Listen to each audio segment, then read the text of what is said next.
আজি এই ভিডিঅ'টো সেইসকলৰ কাৰণে যিসকলে টিচাৰ হ'ম বুলি ভাবিছে। এইকেইদিন প্ৰায় মোৰ ইনবক্সত মেছেজ আহিছে যে দাদা আপুনি টিচাৰ হ'বৰ কাৰণে কি কোৰ্চ কৰিছিলে বা কোনকেইটা এক্সাম দিছিলে বা কি পঢ়িছিলে সেই সম্পৰ্কে মই আজি ক'ব বিচাৰিছোঁ। আমাৰ টিচাৰসকলৰ সাধাৰণতে 4টা কেটেগৰী আছে: LP, UP, হাই স্কুল আৰু হায়াৰ ছেকেণ্ডেৰী। এটা লেভেল কেইটাতো আপোনালোকে জানি হ'লেও মই অলপ ক'ব বিচাৰিছোঁ যে LPত থাকে আপোনাৰ ক শ্ৰেণীৰ পৰা প্ৰথম শ্ৰেণীৰ পৰা পঞ্চম শ্ৰেণীলৈকে। তাৰপিছত UPত বা আপাৰ প্ৰাইমেৰীত আছে 6 to 8, হাই স্কুলটোত আছে 9 to 10, মানে সেইটো ধৰা হয় কিন্তু আপুনি 6ৰ পৰা 10লৈকে পঢ়াব লাগিব। আৰু যিটো পষ্ট গ্ৰেজুৱেট টিচাৰ বা হায়াৰ ছেকেণ্ডেৰী সেইটো থাকে 11 আৰু 12।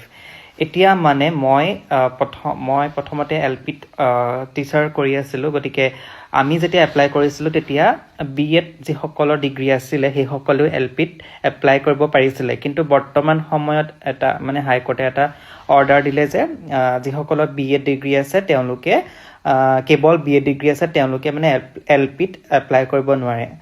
LPত এপ্লাই কৰিব হ'লে DLEd ডিগ্ৰী থাকিব লাগিব।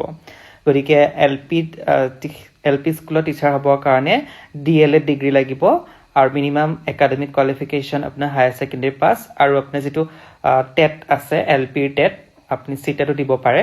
গতিকে সেই টেট পৰীক্ষাত উত্তীৰ্ণ হ'ব লাগিব।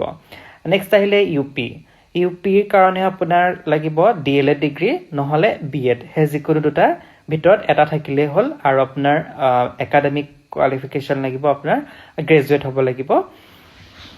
আৰু যিটো আপাৰ প্ৰাইমেৰীৰ যিটো টেট থাকে, যিটো CTETও দিব পাৰে, সেইটোত আপোনালোকে দিলে পাছ কৰিলে আপুনি এপ্লাই কৰিব পাৰিব, ইলিজিবল হ'ব। নেক্সট আহিলে হাই স্কুলৰ প্ৰথম অৱস্থাত হাই স্কুলৰ কাৰণে টেট আছিলে, কিন্তু বৰ্তমান সময়ত যিটো টেট কাম ৰিক্ৰুটমেণ্ট টেষ্ট আছিলে সেইটো মই দিছিলোঁ, মানে আমাৰ বাৰত সেইটো হৈছে আমাৰ বাৰৰ পৰা। গতিকে সেই টেট পৰীক্ষাটোত পাছ কৰিব লাগিব। আৰু হাই স্কুলৰ কাৰণে আপোনাৰ একাডেমিক কোৱালিফিকেশ্যন গ্ৰেজুৱেট লাগিব আৰু BEd লাগিব, তাত DLEd নাহিব, BEd ডিগ্ৰী লাগিব আৰু যিটো টেট সেইটো পাছ কৰিব লাগিব, সেইকেইটা বস্তু লাগিব। আৰু আপোনাৰ হায়াৰ ছেকেণ্ডেৰী বা PGTৰ কাৰণে যিটো টেট আছে সেই টেটটো হ'ব PGT টেট। আৰু হায়েষ্ট একাডেমিক কোৱালিফিকেশ্যন আপোনাৰ মাষ্টাৰ ডিগ্ৰী হ'ব লাগিব আৰু BEd ডিগ্ৰী থাকিব লাগিব। গতিকে এইখিনি বস্তু আপোনালোকে যদি পঢ়ে তেন্তে আপোনালোকে এজন শিক্ষক হিচাপে নিজকে নিযুক্তি দিব পাৰিব। আশা কৰোঁ ভিডিঅ'টোৰ পৰা আপোনালোকে কিছু ইনফৰ্মেশ্যন লাভ কৰিলে। ধন্যবাদ।